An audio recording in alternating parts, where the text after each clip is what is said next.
All right. Hello, I'm Anna Miller, And I'm Brittany Ray. and today we are going to be discussing if the U.S. should implement a basic universal income program. I will be advocating for the implementation of the basic universal income to address economic inequality and social justice injustices, particularly among marginalized and vulnerable groups.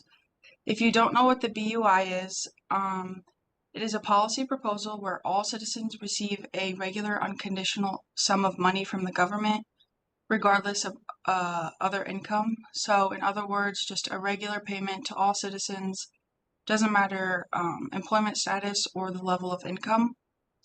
So, I will be using evidence throughout my time talking from the UN Women Policy Brief, how universal basic income would work according to Andrew Yang, why the U.S. should provide universal basic income by the Atlantic, and basic income is less radical than you think by Oshan Jaro.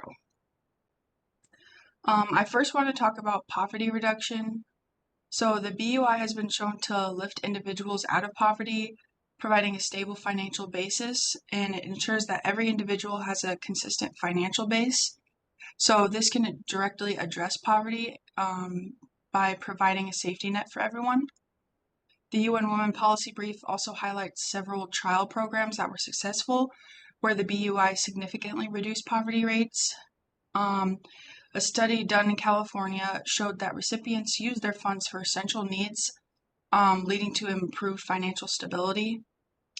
Women, particularly single mothers and single parent households, often face higher poverty rates, and the BUI can provide financial independence and security, reducing their economic vulnerability. So the BUI helps bridge the income gap for racial minorities who are disproportionately affected by economic disparities also.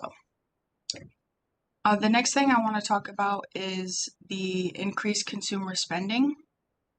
The BUI puts money directly into the hands of consumers, so it can increase consumer spending, which then can stimulate economic growth.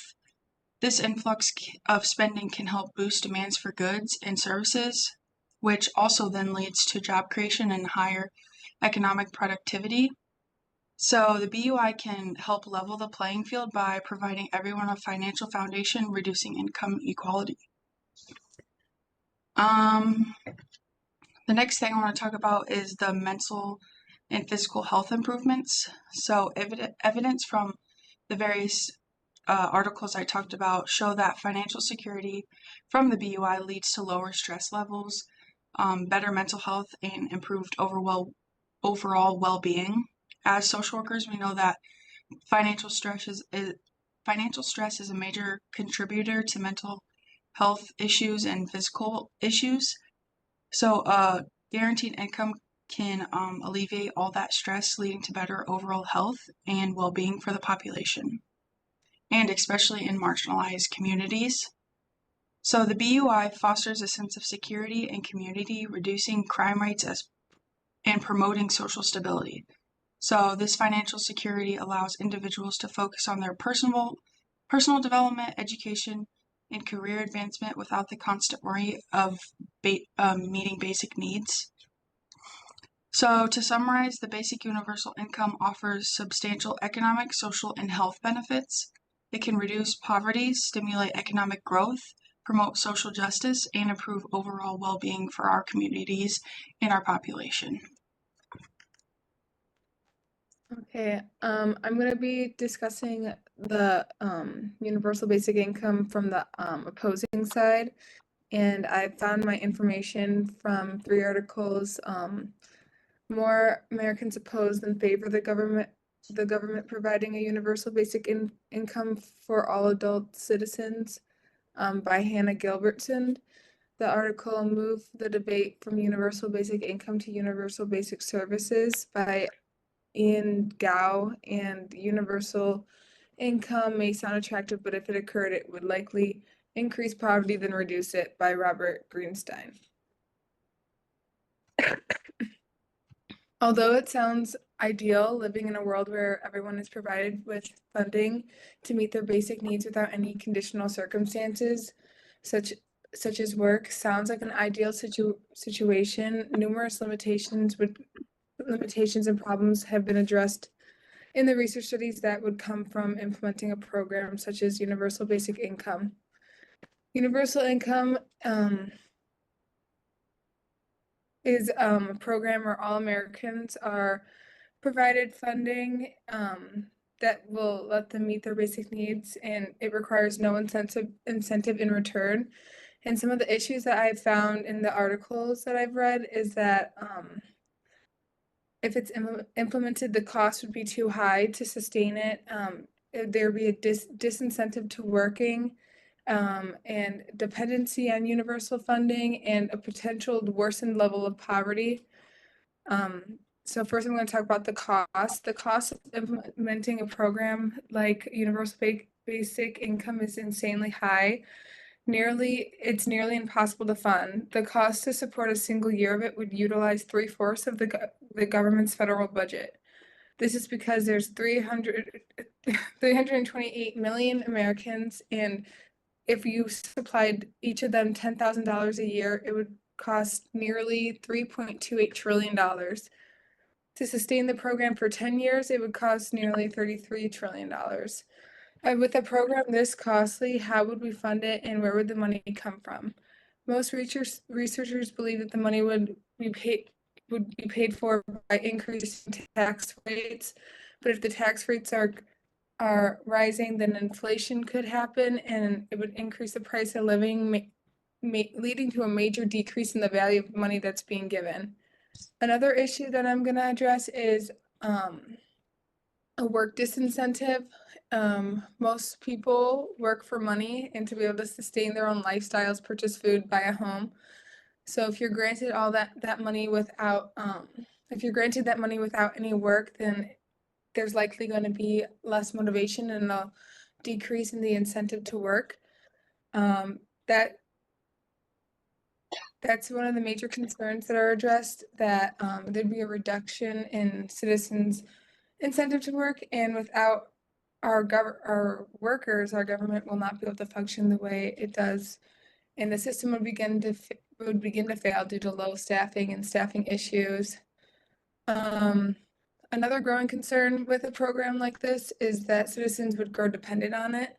This would mean that if the program had to be shut down or stopped eventually, then they will not be able to, they become accustomed to getting this inflow of money, so they won't be able to survive without it.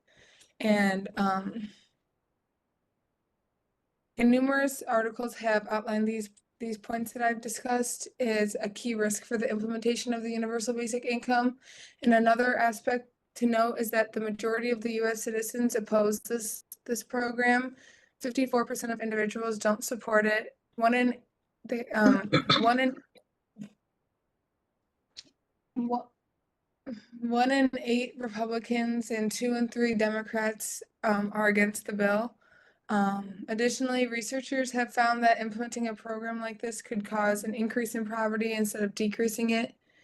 Numerous articles have outlined these as key risks to the implementation of universal basic income, and based on all the research articles that I have reviewed, implementing a program such as universal basic income is not sustainable, it's not affordable, and it's unrealistic.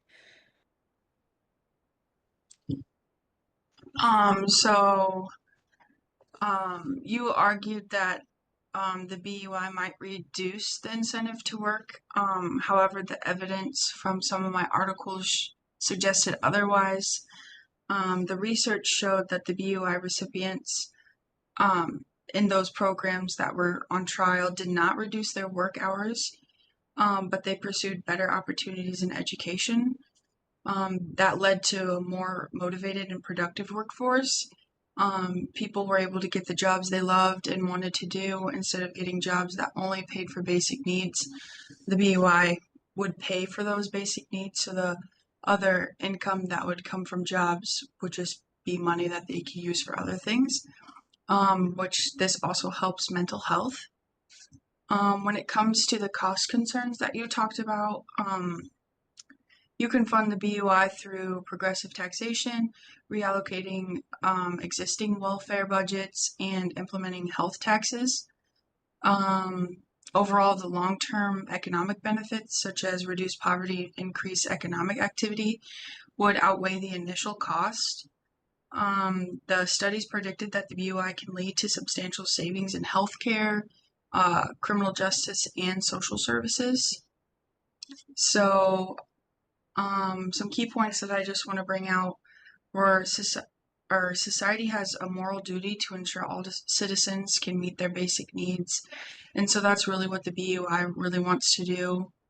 Um, and lastly, I just want to remind you that there are proven positive impacts from the BUI, like reducing poverty, health benefits, and social equity.